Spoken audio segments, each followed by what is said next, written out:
नमस्ते दोस्तों, pharma notes की इस वीडियो लेक्चर में आप सबों का स्वागत है। आज के इस वीडियो लेक्चर में हम beta oxidation of fatty acids पर डिस्कस करने वाले हैं, जो कि एग्जाम पॉइंट ऑफ व्यू बहुत इंपॉर्टेंट है दोस्तों। तो चलिए आज के इस शानदार सेशन को स्टार्ट कर देते हैं। देखो, इस beta oxidation of fatty acids के लिए हमें सिर्फ ये एक सेंटेंस वाला ट्रिक्स को याद रखना है, फिर आपको ये साइकिल आराम से क्लियर हो जाएगा दोस्तों। ठीक है, तो पहले तो हम ट्रिक्स देखेंगे, उसके बाद में स्टेप बाय स्टेप जो मॉलिक्यूल बनते हैं उनके साथ में इस ट्रिक्स को कोरिलेट करेंगे। तो ट्रिक्स क्या है, ऐसे बोलना है, फैटी है क्या आप ऐसे। ठीक है, सिर्फ इतना ही बोलना है, फैट ई है ना, यहाँ पे ई है, फैट ई है क्या आप ऐसे। बस इतना ही बोलने से हमें सारे स्टेप्स इसके क्लिक हो जाएंगे दोस्तों। देखते देखो, यहाँ पे यफ है, यफ से आपको फैटी एसिड बोलना है, और ए जहाँ जहाँ पे है ना, तो ये सारे एसिल ग्रुप होते हैं दोस्तों, एसिल बोलना है। ठीक है, तो ये ए से हो जाएगा एसिल कोएंजाइम ए। अब ये कोएंजाइम ए को याद रखिए, ये कोएंजाइम ए सभी मॉलिक्यूल्स के साथ में, जो भी साइकिल के में जो मॉलिक्यूल्स आते हैं उनके साथ में कोएंजाइम ए लगाना ही है, और उसके पहले ये वायल का सफिक्स लगाना है दोस्तों। जैसे यहाँ पे एसिल है ना, तो ये वायल यहाँ पे आ जाएगा, और कोएंजाइम ए, ये सारे स्टेप्स के साथ में आपको लगाना है। तो यब से कहा हमने फैटी एसिड, ए से कहा हमने एसिल कोएंजाइम ए, फिर यहाँ पे टी ई है ना, फैटी, तो ये टी से हमें trans enoyl coenzyme A बोलना है, trans enoyl coenzyme A बोलना है। फिर आ जाएगा ये एच ए है, तो इससे हमें याद रखना है हाइड्रोक्सी असील कोएंजाइम ए। फिर आ जाएगा ये क्या, तो ये इससे आपको याद रखना है कीटो असील कोएंजाइम ए। फिर ए से याद रखना है आपको फिर असील कोएंजाइम ए, और फिर ये लास्ट वाला ये जो है एसिटिल कोएंजाइम ए हो जाएगा दोस्तों। ठीक है, तो बस ये सारे स्टेप्स हमें याद रह जाएंगे। यहाँ से फिर से एक बार देखते हैं साइकिल के जरिए क्या ट्रिक्स है हमारा, फैटी है क्या आप ऐसे, और सभी के साथ में लास्ट में सफिक्स में लगाना है vial coenzyme A.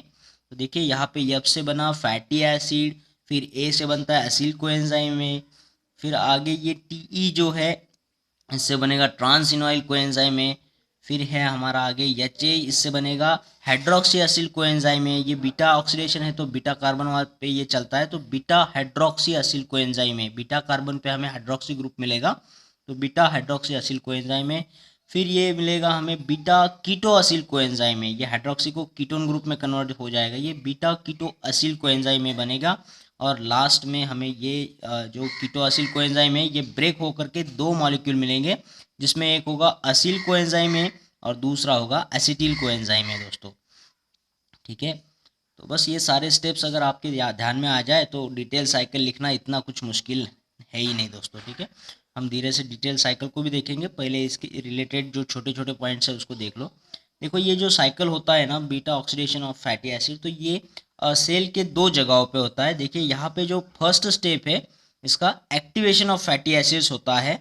Second step में क्या होता है, इसमें ये कार्निटीन शटल ट्रांसपोर्ट होता है, और थर्ड स्टेप में हमारा एक्चुअल बीटा ऑक्सीडेशन चलता है दोस्तों।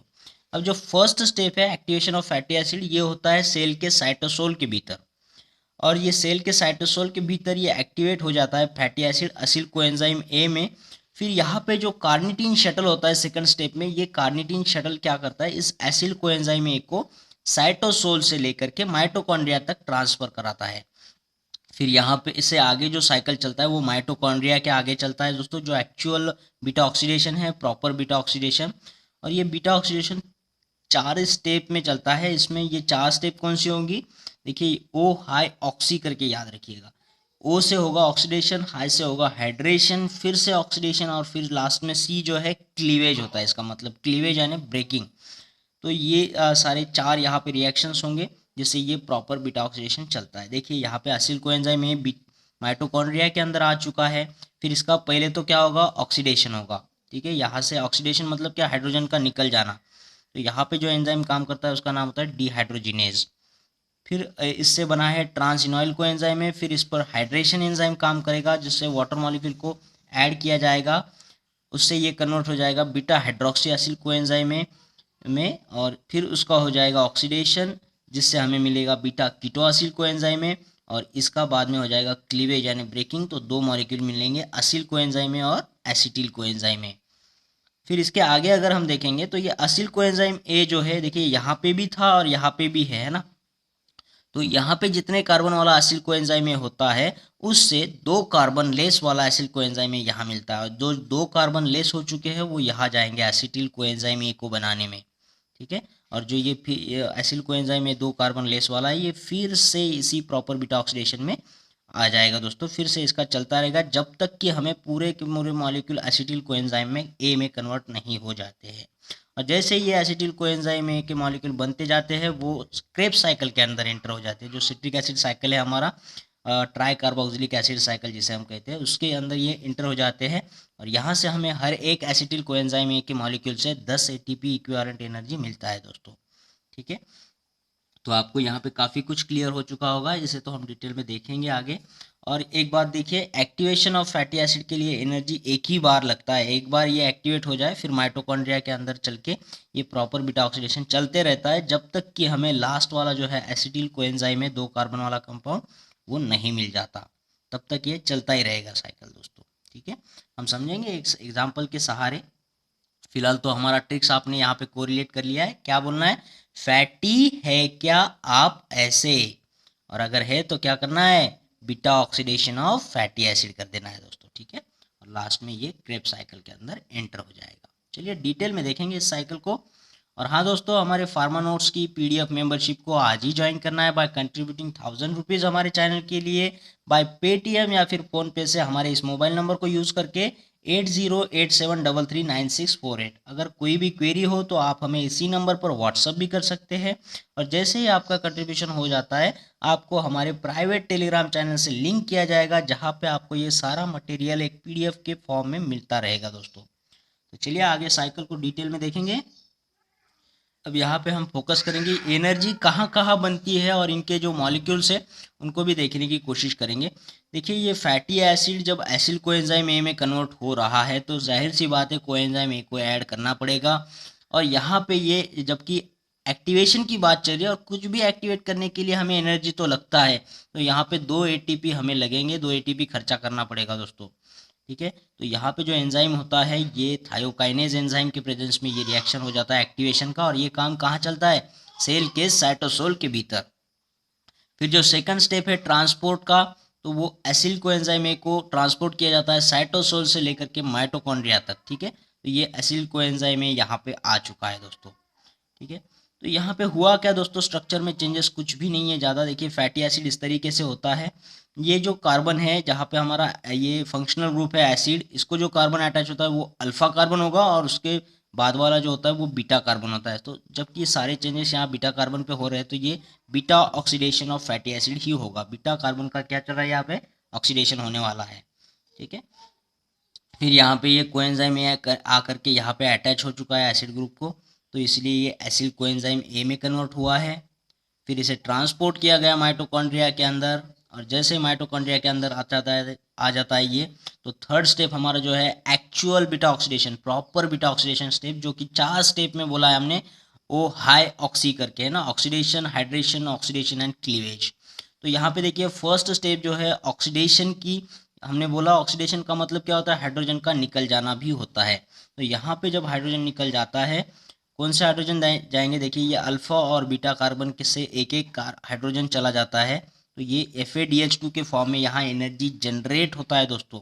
FADH2 को यहाँ पे प्यार से बोलिएगा फाड़ू, तो यहाँ पे फाड़ू एनर्जी बनता है। और पता है हमें एक फाड़ू कितने के इक्विवेलेंट होता है, 1.5 ATP के। बहुत किताबों में इसे 2 ATP भी बोला है, तो हम तो सत्यनारायण को फॉलो करते हैं, तो यहाँ पे आप याद रखिएगा 1.5 ATP मिलता है एक फाड़ू से। तो यहाँ पे हमें एक फाड़ू मिल गया। फिर देखिए जो इससे मॉलिक्यूल बनता है डिहाइड्रोजनेज से, वो बनेगा हमारा TE यानी ट्रांस इनोइल कोएंजाइम ए बनेगा दोस्तों।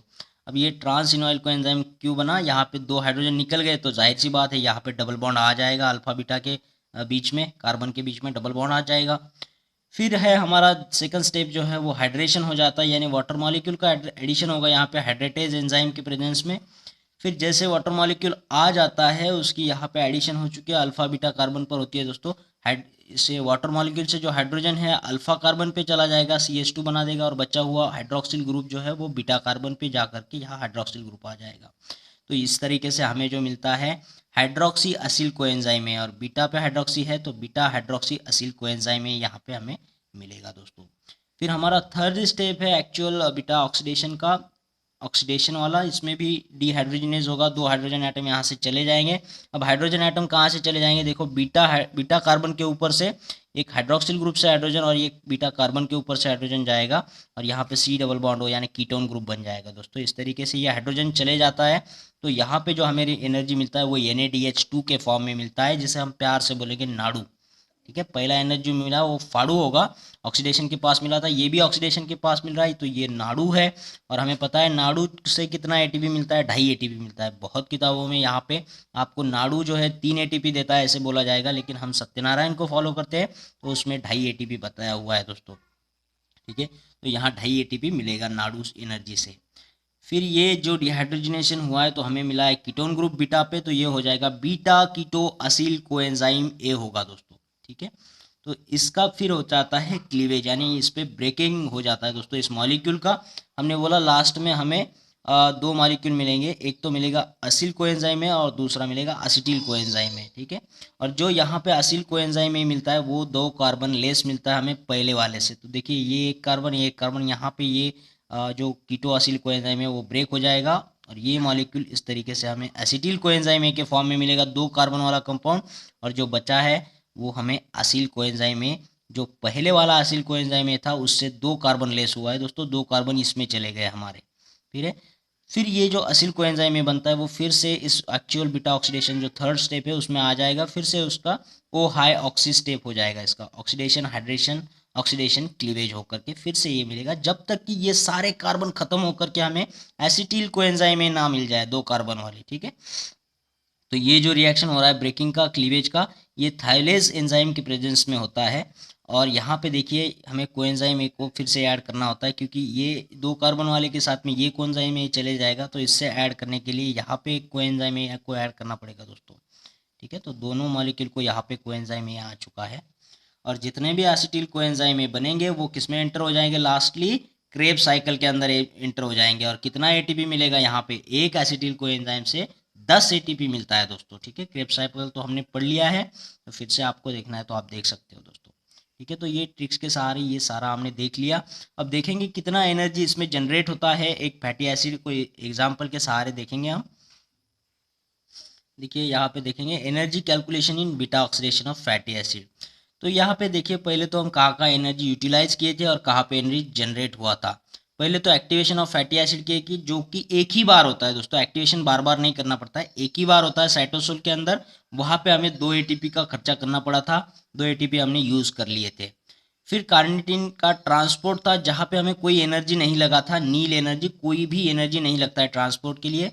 फिर हमने देखा प्रॉपर बीटा ऑक्सीडेशन जो था वो हाई ऑक्सी है ना, ऑक्सीडेशन हाइड्रेशन ऑक्सीडेशन, और लास्ट में था क्लीवेज ब्रेकिंग।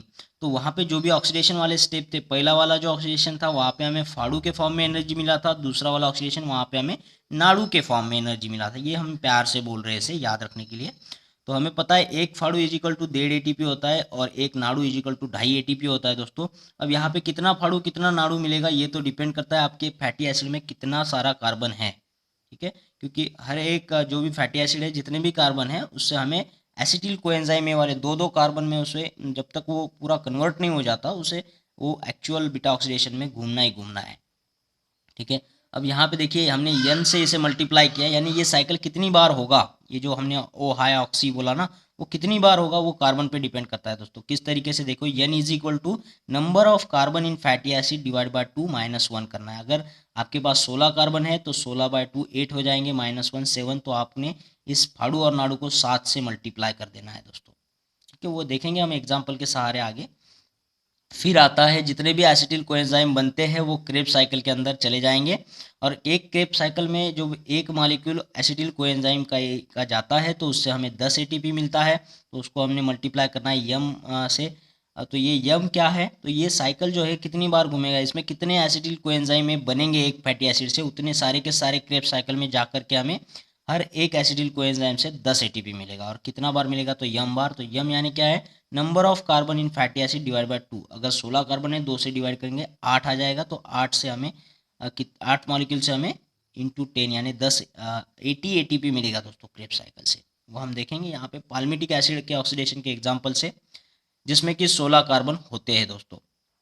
ठीक है। अपने हमने बात करा था कि पहले तो एक्टिवेशन करना है इसका, जिसमें हमें 2 एटीपी का खर्चा करने पड़ेगा। फिर जो एक्चुअल बीटा ऑक्सीडेशन है उसमें पहले ऑक्सीडेशन के पास फाड़ू, सेकंड ऑक्सीडेशन के पास नाड़ू एनर्जी मिलता है, वो कितने बार मिलेगा तो उसका कैलकुलेशन हमने बताया आपको। n is equal to number of carbon 16 divide by 2 minus 1, यानी ये 7 बार चलेगा ये साइकिल, यानी फाड़ू और नाड़ू हमें 7 बार मिलेगा दोस्तों। तो फाड़ू को 7 से मल्टीप्लाई करेंगे, 7 इंटू 1.5 हमें 10.5 मिलेगा। और ये नाड़ू वाला जो है जो 2.5 एटीपी के इक्विवेलेंट होता है वो भी 7 बार मिलेगा, 7 इंटू 2.5 ये 17.5 मिलेगा दोस्तों। और फिर जो जितने भी एसिटिल कोएंजाइम ए के मॉलिक्यूल बनते हैं वो क्रेब्स साइकिल में चले जाएंगे, और कितने मॉलिक्यूल बनेंगे वो हमें भी निकालना है। यम इंटू एक मॉलिक्यूल से 10 एटीपी मिलेगा, तो यम कितना होगा, इसमें 16 कार्बन है, 2 कार्बन से एसिटिल कोएंजाइम बनता है तो 2 से डिवाइड करेंगे तो 8 मॉलिक्यूल एसिटिल कोएंजाइम के बनते हैं। वो क्रेब्स साइकिल में एंटर हो जा करके हमें कितना देगा एटीपी, 1 से 10 मिल रहा है, 8 से 80 एटीपी मिलेगा दोस्तों। तो अब यहाँ पे हम नेट निकाल लेंगे दोस्तों, कितना नेट हमें यील्ड हुआ है एनर्जी का ये पाल्मिटिक एसिड से। तो देखिए 2 एटीपी का खर्चा हुआ है, फाड़ू से हमें मिला है 10.5, नाड़ू से मिला है 17.5 और क्रेब्स साइकिल से मिला है 80 एटीपी। तो ये कुल मिला के कितना हो जाएगा, 106 एटीपी हमें पाल्मिटिक एसिड के ऑक्सीडेशन से मिलेगा। चलिए अगला एग्जाम्पल देखते हैं। यहाँ पे देखेंगे स्टीरिक एसिड। स्टीरिक एसिड में टोटल 18 कार्बन होते हैं दोस्तों। अब ये 18 कार्बन है तो हमें पता है एक्टिवेशन में 2 एटीपी का एनर्जी का खर्चा हो जाएगा। और फिर ये फाड़ू और नाड़ू को देखो, फाड़ू से हमें 1.5 एटीपी, नाड़ू से हमें 2.5 एटीपी मिलता है। इसकी अगर एडिशन करेंगे तो टोटल 4 एटीपी बनेगा। तो कितनी बार मिल रहा है ये साइकिल, कितनी बार होगा, यन बार होगा। तो यन का फार्मूला हमने बता दिया, number of carbon divide by 2 minus 1 करना है, तो ये 9 माइनस 1 यानी 8 आ जाएगा। तो ये 8 बार एक्चुअल बीटा ऑक्सीडेशन चलता है। ओ हाई ऑक्सी है ना, ऑक्सीडेशन, हाइड्रेशन, ऑक्सीडेशन, क्लीवेज, और जो भी ऑक्सीडेशन है वहाँ पे फाड़ू और सेकंड बार नाड़ू मिलता है। तो इस तरीके से 4 एटीपी को n से मल्टीप्लाई करो, n आ जाएगा आपका 8। तो ये टोटल 8 फोर्जा हमें 32 एटीपी मिलेगा दोस्तों एक्चुअल बीटा ऑक्सीडेशन से, और 2 एक्टिवेशन में खर्चा हो गए। फिर यहाँ पे कितने एसिटिल कोएंजाइम बनेंगे, वो क्रेब्स साइकिल में जाएंगे, 1 से 10 एटीपी। तो पूरे इस 18 नंबर वाले से फैटी एसिड के साथ में कितनी बार होगा ये साइकिल, तो ये कुल मिला के 18/2 यानी 9 बार होगा। तो इससे हमें 90 एटीपी मिलेगा, और ये एक्टिवेशन का खर्चा है -2 एटीपी। तो कुल मिला के हमें स्टीरिक एसिड के बीटा ऑक्सीडेशन से कितना एटीपी मिलेगा, ये 32 एक्चुअल बीटा ऑक्सीडेशन से, ये क्रेब्स साइकिल से, और ये 2 एक्टिवेशन का खर्चा, कुल मिला के 120 एटीपी हमें यहाँ पे जनरेट होगा दोस्तों। फिर बात करेंगे एरिचिडिक एसिड का दोस्तों। यहाँ पे देखो ये सारे जो एसिड देख रहे हैं ये सैचुरेटेड एसिड है, इसमें कोई डबल बॉन्ड नहीं होता है दोस्तों कार्बन कार्बन के बीच में, तो इसलिए ये सैचुरेटेड है। और जब डबल बॉन्ड की बात आती है तो वो अनसैचुरेटेड फैटी एसिड हो जाएगा। तो हमें उसको पहले तो रिड्यूस करना होता है, रिडक्टेज एंजाइम का उसमें काम आता है, आइसोमरेज एंजाइम का काम आता है, इसलिए उसमें जो एनर्जी जनरेट होता है वो इससे कम ही होता है। सैचुरेटेड फैटी एसिड के ऑक्सीडेशन से हमें ज़्यादा एनर्जी मिलता है रैदर दैन ये अनसैचुरेटेड वाले से। ठीक है, तो देखिए इसमें 20 कार्बन है एरिचिडिक एसिड में, तो इसमें भी हमें पता है फाड़ू और नाड़ू को मिला करके 4 एटीपी बनता है। तो ये कितनी बार देगा हमें फाड़ू नाड़ू, तो ये n बार देगा। n का क्या फार्मूला है हमारा, number of carbon divide by 2 minus 1। तो यहाँ से हमें कितना मिलेगा, 9 बार ये साइकिल चलेगा दोस्तों एक्चुअल बीटा ऑक्सीडेशन का, ओ हाई ऑक्सी वाला। फिर इससे हमें कितना एटीपी मिलेगा, एक साइकिल से 4 मिलता है तो 9 बार करेगा तो इसमें 36 मिलेगा, 9 4 जा 36। फिर क्रेब साइकिल से 10 एटीपी मिलता है एक एसिटिल कोएंजाइम से, तो इसमें कितना बनेगा, इसमें 20 कार्बन है तो 2 कार्बन के 10 बार हो जाएंगे, यानी m की वैल्यू 10 आ जाएगी। तो ये 10 इंटू 10 यानी 100 एटीपी हमें क्रेब साइकिल से मिलेंगे, और एक्टिवेशन का खर्चा 2 एटीपी। फिर नेट हमारा गेन क्या होगा एरिचिडिक एसिड के ऑक्सीडेशन से, 36 जो मिला एक्चुअल बीटा ऑक्सीडेशन से, ओ हाई ऑक्सी है ना, ऑक्सीडेशन, हाइड्रेशन, ऑक्सीडेशन और क्लीवेज। ऑक्सीडेशन जहाँ जहाँ है वहाँ पे पहले ऑक्सीडेशन पे फाड़ू मिलेगा, सेकंड ऑक्सीडेशन पे नाड़ू मिलेगा। ये कुल मिला के 36 एटीपी, 100 एटीपी मिला है क्रेब साइकिल से, और 2 एक्टिवेशन का खर्चा हो जाए, कुल मिला के 134 एटीपी हमें यहाँ पे जनरेट होगा दोस्तों।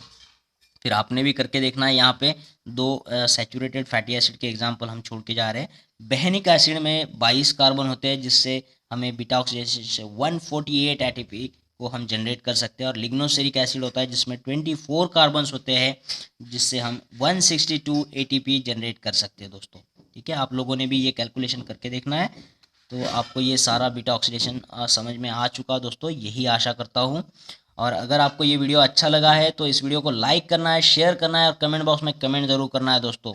और हाँ, उन लोगों से मेरी गुजारिश है जिन्होंने अभी तक चैनल को सब्सक्राइब नहीं किया है चैनल को सब्सक्राइब कर देना है। उसके बाद आने वाले बेल आइकन को क्लिक करके ऑल बटन को दबाना है दोस्तों। इससे होता क्या है कि आने वाले हर एक वीडियो का नोटिफिकेशन आपको मिलता रहता है और आपको यूं ही लाभ होता रहेगा दोस्तों। तो फिर मिलते हैं एक और बेहतरीन वीडियो में, तब तक के लिए थैंक यू।